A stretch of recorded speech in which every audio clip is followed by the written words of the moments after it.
Okay, so the first thing is that in terms of what you want is when you look at his neck from up where you are, Yes. you want to see that the first part of his neck where it emerges from his withers is almost horizontal. Okay?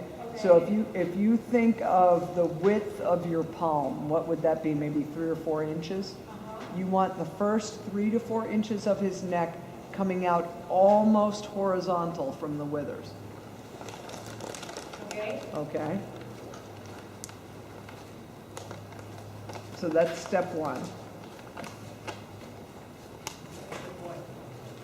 As you look and you start to see that neck get more on the horizontal, which now it is, isn't it? Yes. Okay.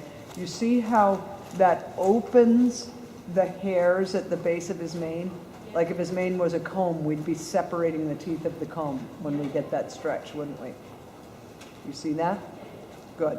Then look at the muscle itself, where it comes from the shoulder blade and starts to extend along the neck, the trapezius. We've done this before, I think. Yes.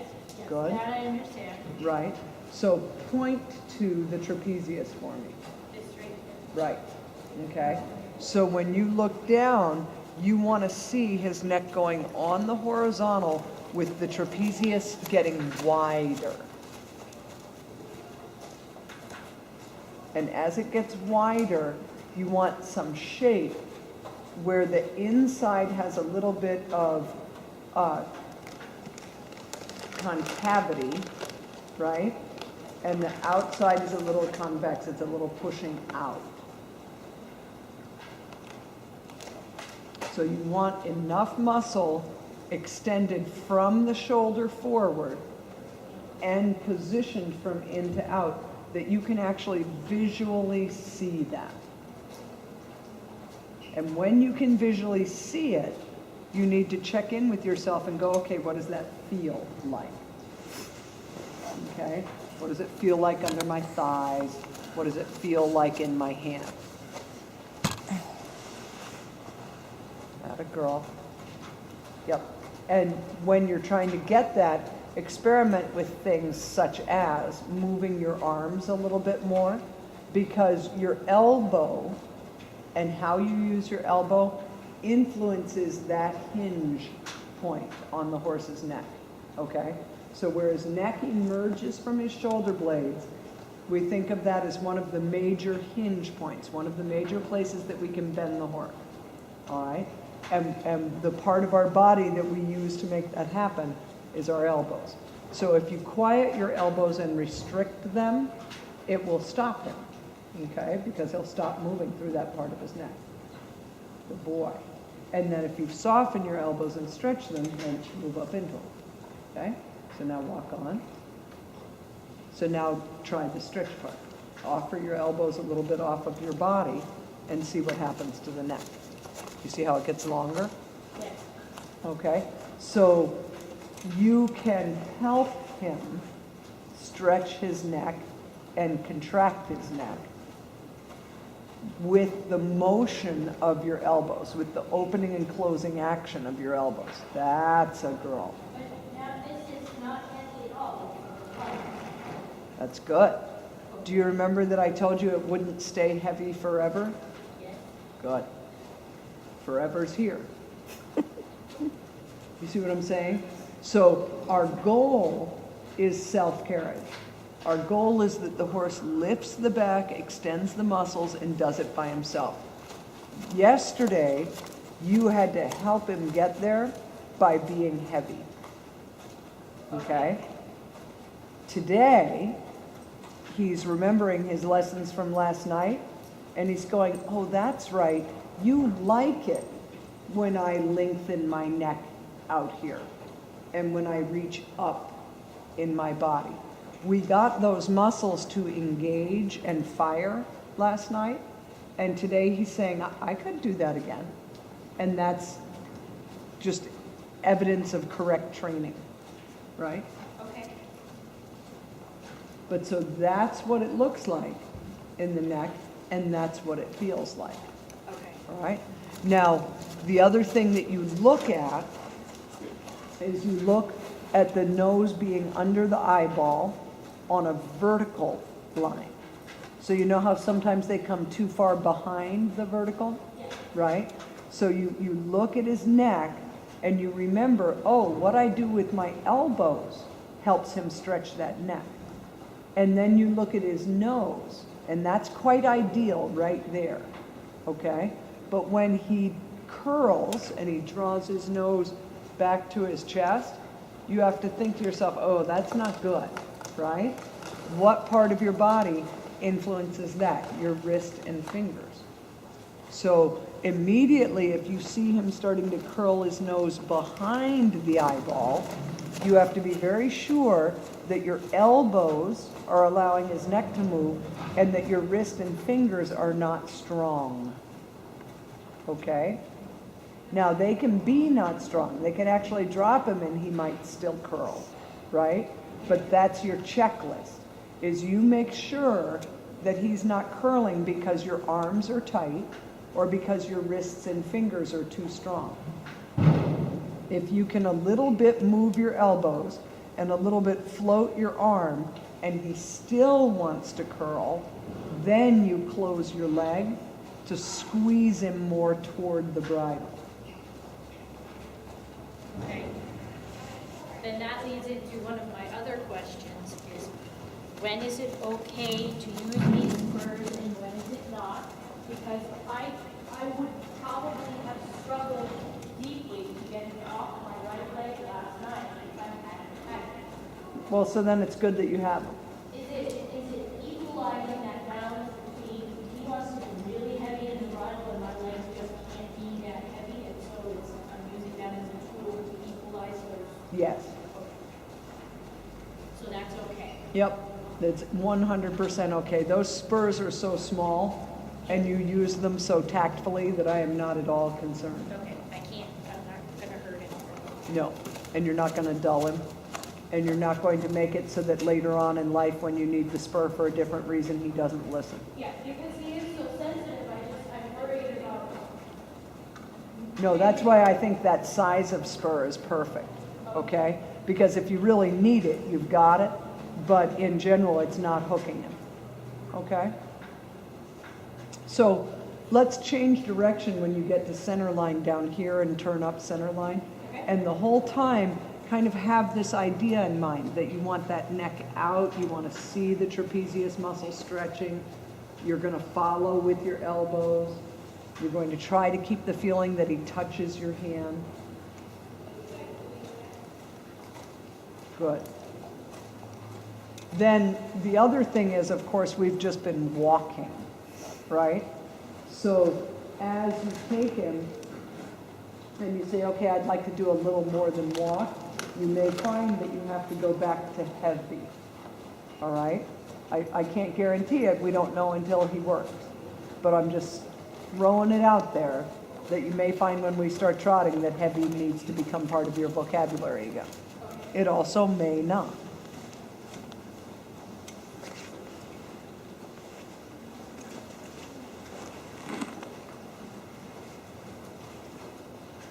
But the same criteria in terms of that neck reaching on the horizontal. Yep. And now in the trot, I'm not worried if his nose comes a little behind the vertical. You remember watching Mary's horse? Yes. Right? So if this black horse is a little behind the vertical at the beginning, I don't mind. Because what's important is that he gets the sense of carrying the bit down and away from his body. Good. Now you have to have the feeling of putting that little bit of bending in. That's quite lovely right there. Can you feel that? Yes. And then post down to the walk, which means you get heavy. Lovely, lovely. How do I not halt and then walk? You keep developing your feel so you can tell when he starts to slow down and then you stop asking and that'll be enough to smooth it out. You just stop asking. Yep.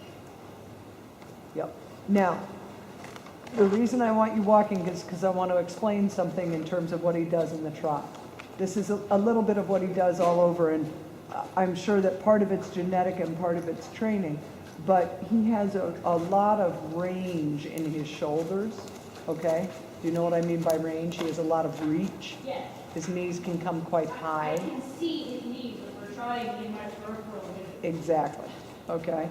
So he's got this huge range in his shoulders, but it's not supported by his low back.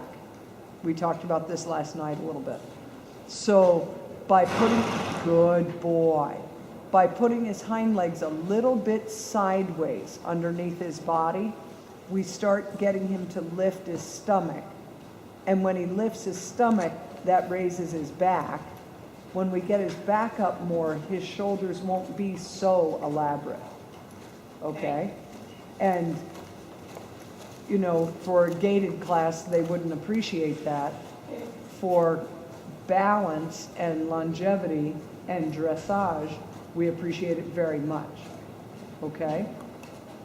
So when you're going back to the trot here, I'm going to be talking to you a little bit about using that slight sideways, and then when the hind end is matching the front end better.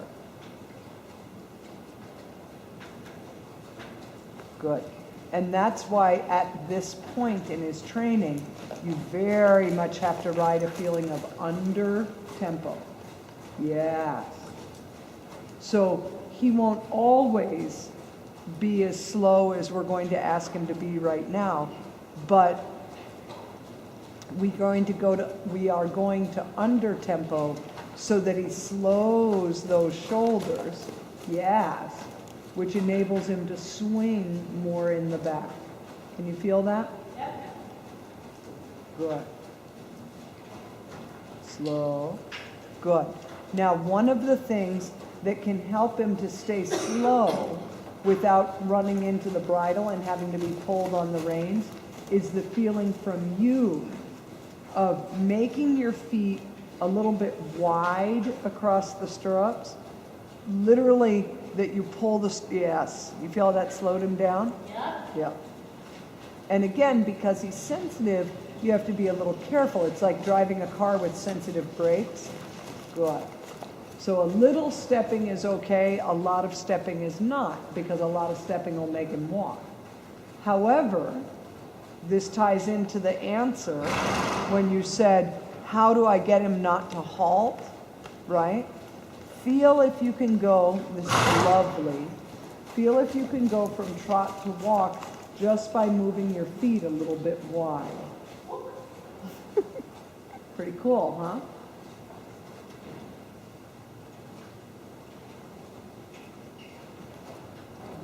And he's nice and soft. He's soft and he's in a clean rhythm. Good. And then we'll go to trot again. As he becomes familiar with this feeling of his back, this will all get easier and easier. And easier to replicate on a daily basis. Nice. But this is why it's so good to do more than one lesson, right? Yes. Because the horses change, and they change rapidly. So what we did one day, we don't have to do today. Very good.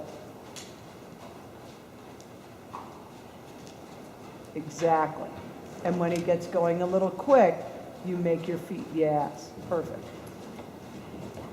And in fact, you try to do that before he gets quick. Good, very nice. So now as you cross center line, circle to the left 20 meters.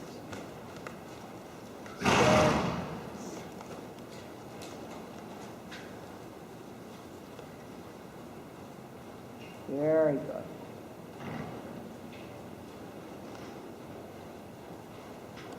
That is lovely.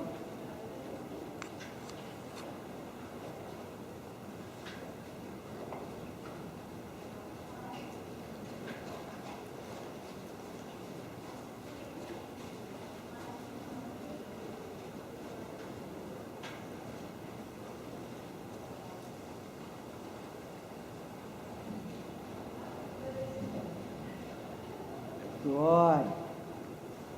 Really, really nice. Come to the right again. Steady. So one of the things in the change of direction is make your feet wide, heavy. Okay? So we're going to do that change of direction again. As you approach center line, you're going to make your feet wide and heavy.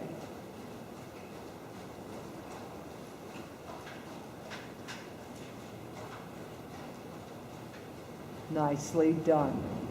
Very nicely done. Yep, and if he gets a little quick and comes up in the neck, you just do that little trick with making your feet wide and heavy. Good. So you can do that as often as you need to. It's not like gold, you only spend it once, you know, you can use it whenever you need it. Nice, come straight ahead. Have the feeling of a circle as you come straight ahead. Lovely.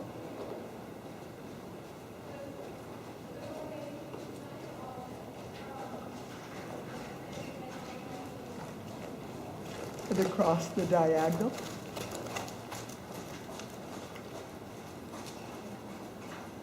Steady.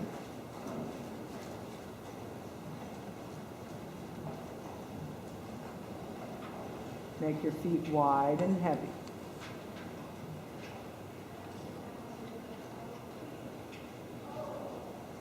Wide and heavy, and come straight.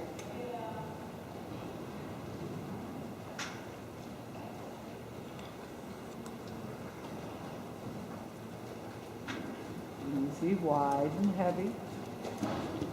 Good boy. When he goes from being quite cooperative to starting to get unsteady frequently, assume he's getting tired, okay? And then make your feet wide, heavy to the walk. Yep, over and over again. Lovely, lovely. Good, scratch his neck and let him have a long rein. He can have a little recess. Very, very nice.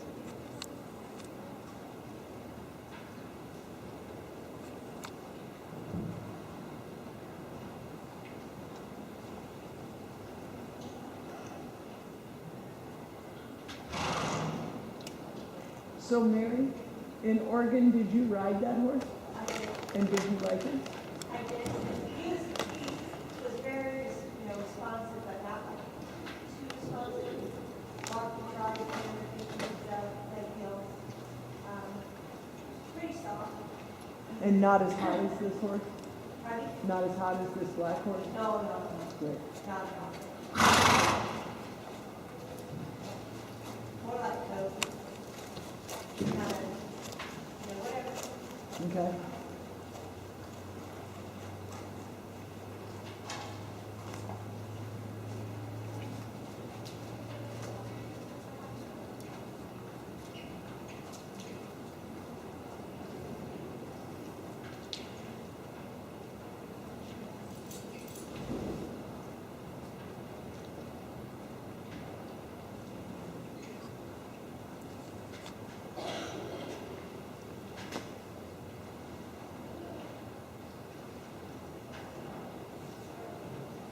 So Katherine, now just guiding him with your legs and your weight, mostly your weight, kind of pointing your knees where you want to go. Come across the diagonal. And then as you get to X, come back out to this same wall at F. And same idea, just kind of turn your knees where you want to go.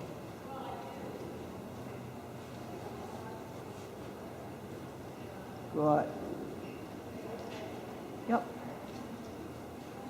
And just scratch his withers a little bit. Good.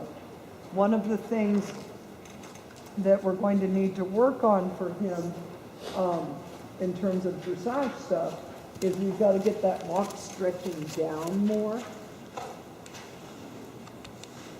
So for the free walk, we're going to want that kind of reach. You feel that? Now go toward X. And when he comes up, just touch the rein a little. Good. But don't arch your back. There you are. So sit just like normal old sitting. Uh-huh.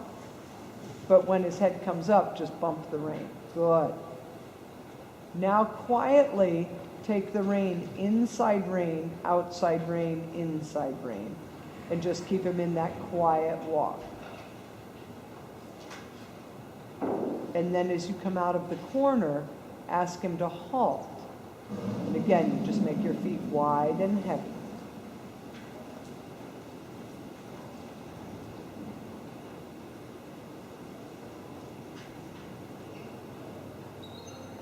Now see if you can shape him a little bit with that right rein. Yep, right rein, just flex his jaw a little bit down right. Good. Good. And then walk on.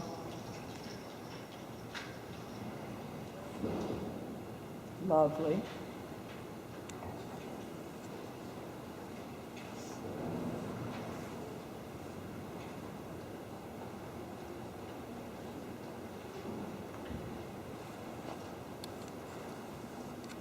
Good.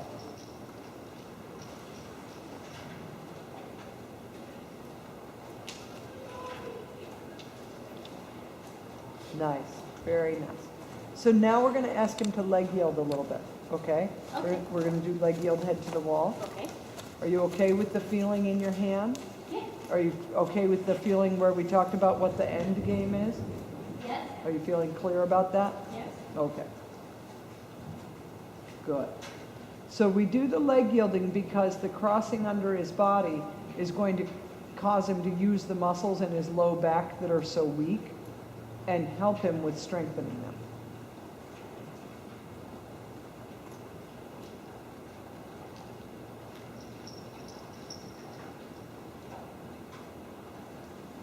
Good. At the letter E there, use your knees to turn him on a 10-meter half circle to the right. Just shift your weight and turn. Yep. And then make a half circle back into that same wall and leg yield back down this way. What he's doing in his neck is just brilliant, isn't it? It's not as horizontal as before. Let him get that little bit of angle.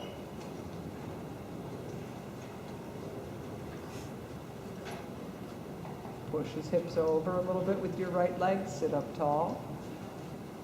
Support him a little more on the left. Keep pushing the right hip under. Now allow him to straighten through the corner. Yep. And think of stretching his neck down. When I said it, his neck was super, and then as you did the half circle, his neck came up. Right? So when you said his neck isn't stretching as much as it was before, you were correct. Now stretch him to the right, and when I said it, I was correct. Now, good. Now leg yield, right side. That's it. And in that leg yield, keep thinking of asking him to reach his neck out and down. Think of playing with your elbows, offering a little with your elbows, putting a little weight in your elbows, and then softening them forward so that you teach him that he can do two things at once. He can step to the side and elongate his neck. Keep going, keep going, keep going.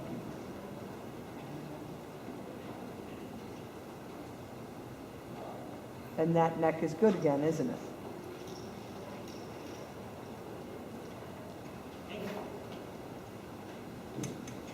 So are you okay with the neck?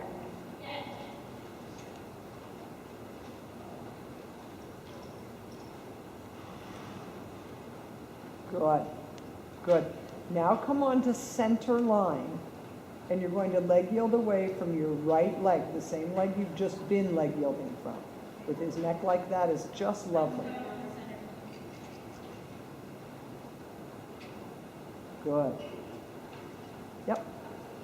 And just quietly leg yield. Yep.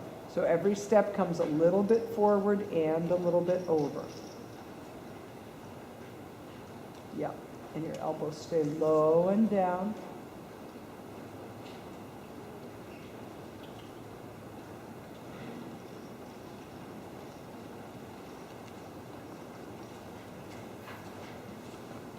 So as he steps over, you can feel the neck climbs a little, Yes. right? And so then you just open the right hand a little bit and lead it back down without the center line. Yep. So again, you're not frozen in stone. You have permission to move. Atta girl. You're going to leg yield to the left. That's the way. So know that as you try to bring that right hind leg under his body, when he doesn't have the wall for support, his neck is going to come up. It just is. So what you have to do is in that moment, you get a little heavy in the rein, and you say, you don't have to take your neck up. I'm right here. I've got you. Does that make sense? Good. Now make a half circle back into the wall again. Open your right hand a little bit to help him stay deep in the neck, and finish with a leg yield head to the wall. And what you will find is that along the wall he's more secure, and therefore it's easier to get a longer, flatter neck. Okay? Out in the open he'll get a little insecure and his neck will come up. So what you do is you do a little of both. Does that make sense? And you use the time on the wall to show him how good his neck can be, and then your goal out in the open is to get his neck as horizontal as you were able to get it along the wall. Okay? Okay. This is lovely. And straighten him, and see if he'll take the reins toward free walk. Good. Feed them out to him. Good. Hands stay together. Steer with your knees and your legs. Yep. One of the things about riding free walk is the judges really want to see your hands stay in the same position they are for everything else. In other words, they don't want to see your hands come wide, and they don't want to see you lean forward.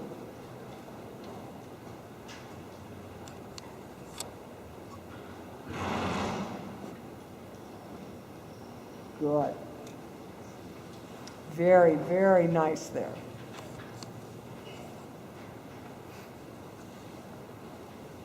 Now go back to medium walk, inside rein, outside rein, inside rein, and prepare a halt through your body. A halt. Excellent. Good, and pet him. And walk on, connected in the body like that. So as you are schooling him, because he is a hurry-up horse, right, in his mind, walk on. What you do is you school every time, free walk, medium walk, halt. Free walk, medium walk, halt. And the only time you trot is when you're in a dressage test. Okay. You with me? Yes. So free walk, medium walk, trot is when you're in a test. Good. And trot now.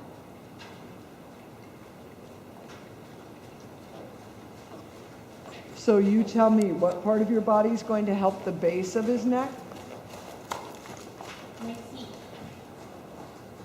The base of his neck, where it comes out of his shoulders. I'm not sure.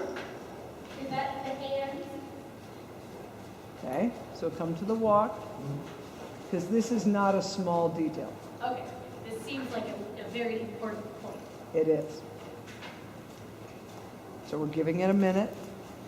Drum roll. When you're watching the video, you're going to go, I can't believe I gave that answer. But it's because all the things you're thinking of. Okay? Now I want you to think it through, because we have just spent half an hour discussing it.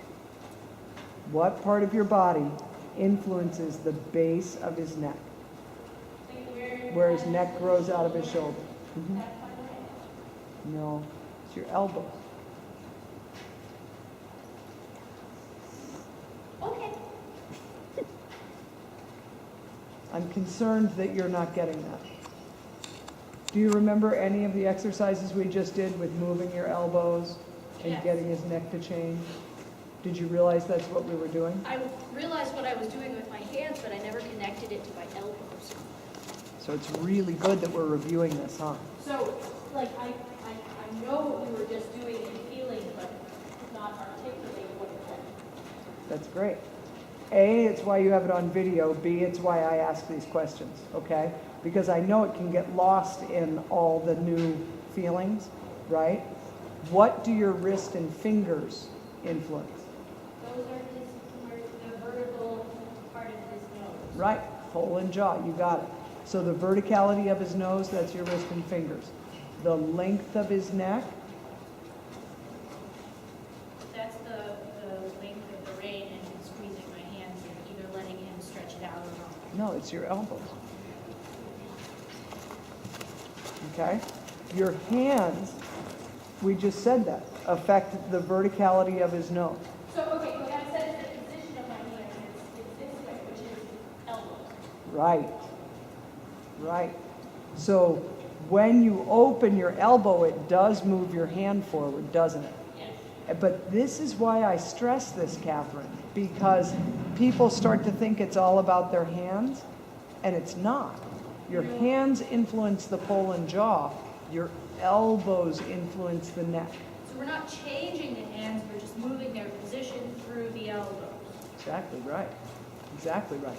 And that's the huge point, is you teach the horse to take a feeling to the bit and to carry it. That comes from your wrist and fingers.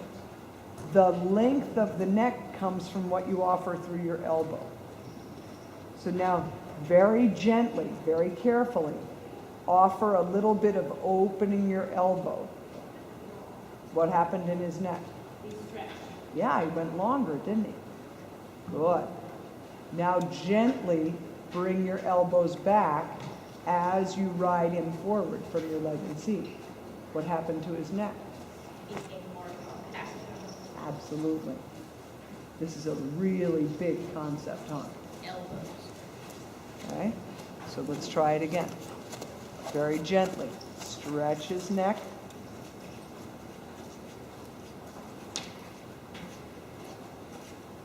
Good girl, right?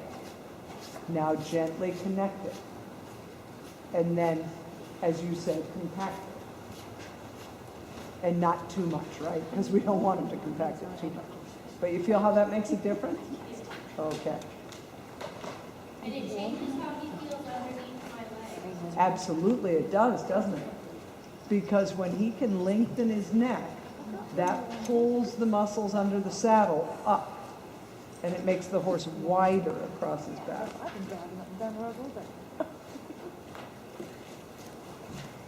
Good. Good. Okay, so now steady him and then go to the trot rising. On the circle, On the circle, please.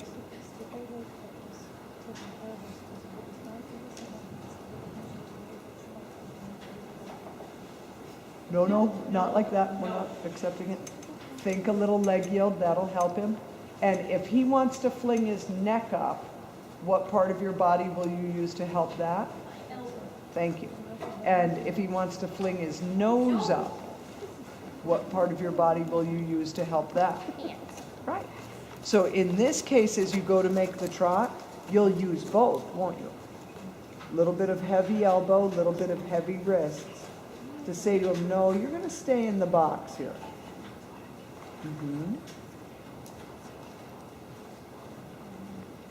Good. And remember, a little sense of leg yield. Feel how that puts his hind leg under his body and it lifts his back. Good boy. Just talk to him. Nope, we don't accept it. Don't add pressure. Good. Now release and show him where to put his neck. And now let him trot toward that. Very good, right? So you just taught him how to make a correct trot transition.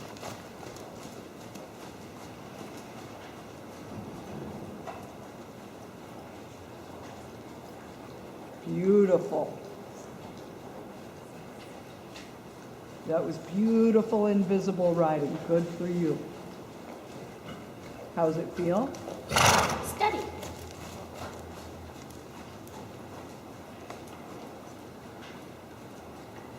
In my opinion, that's a great answer. I'm not constantly needing to fix something. There are small fixes. Right. All the time. Isn't that wonderful? So that means he's, like you say, he's getting steady. He's starting to self-carry.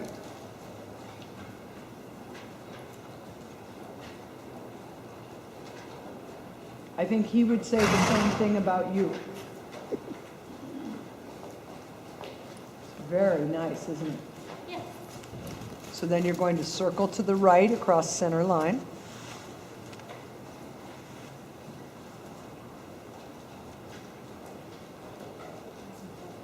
Stay slow.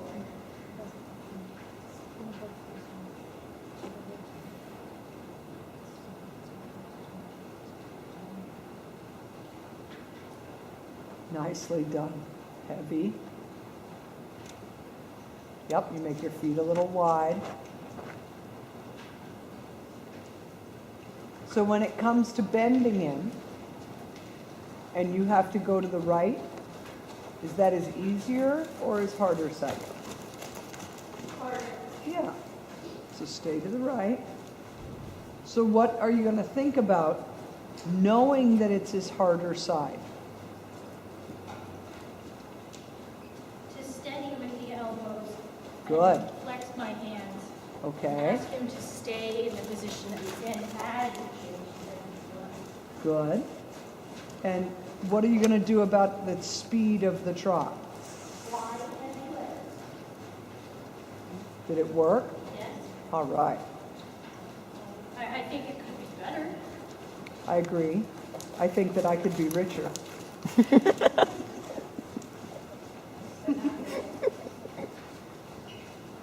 You know what I mean? So I completely, I agree. And the razor's edge of riding a horse, and especially of dressage, is we can always make it better. Okay? So be careful, especially riding a horse as sensitive as he is, that you give him credit, right? Okay. And that in that credit, you can have a footnote, okay? Are we at an A+? No, right? But are we 2 grades above where we were initially? Yes. Definitely. And 2 grades better in one classroom session is a lot, isn't it? Yes. Steady.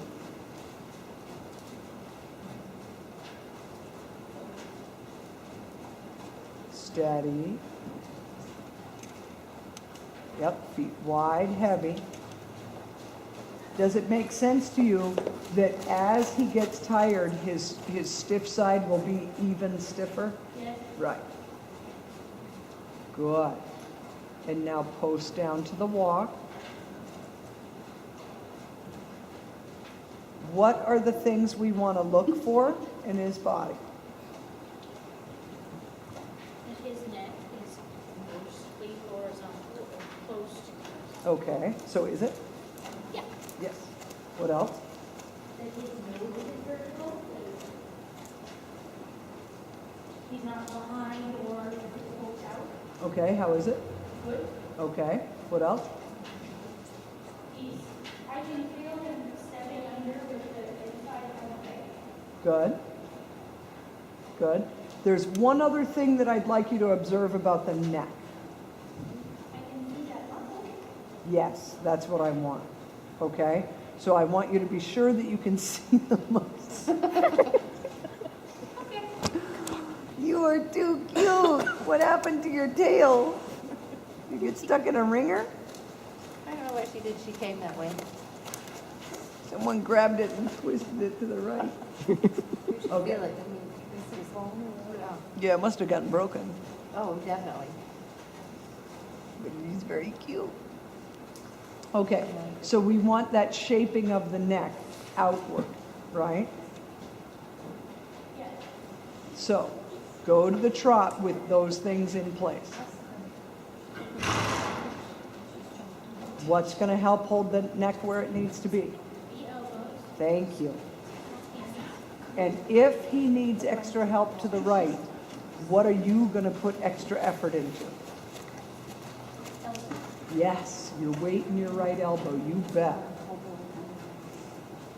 Is he gonna like it? Probably not. Yep. Good, good. And then what will you also do in addition to that weight in the right elbow? What else do you have to do? Yes, and push his hips out. There. Yep. So you have to almost overbend in the hope of having any bend. Does that make sense?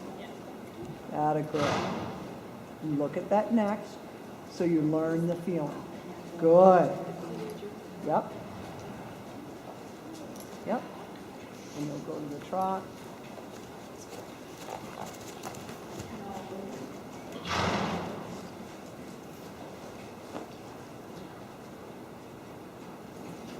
I like it that you adjusted your weight to the right. So you take the right side and you allow him to yield left. Heavy. Personally, me, for a transition at the end of the day when he's getting tired, I would have accepted that. And again, this is about learning how to train, learning how to accept an improvement even if it's not perfect. Boy. Good girl. Good. Keep that right side heavy. Heavy. And shape him. Is it working? Excellent. Then make a transition to walk, shaping him.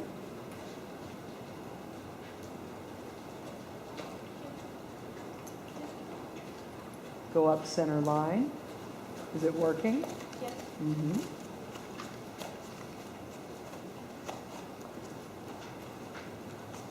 And halt.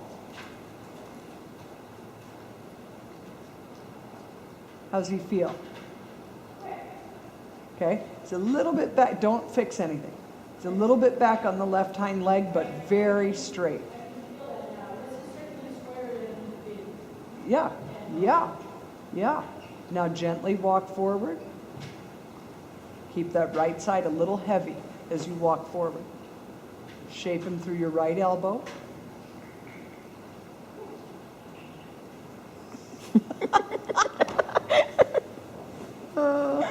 That was called a careful transition. Good. Easy. Go straight, go straight, go straight, go straight.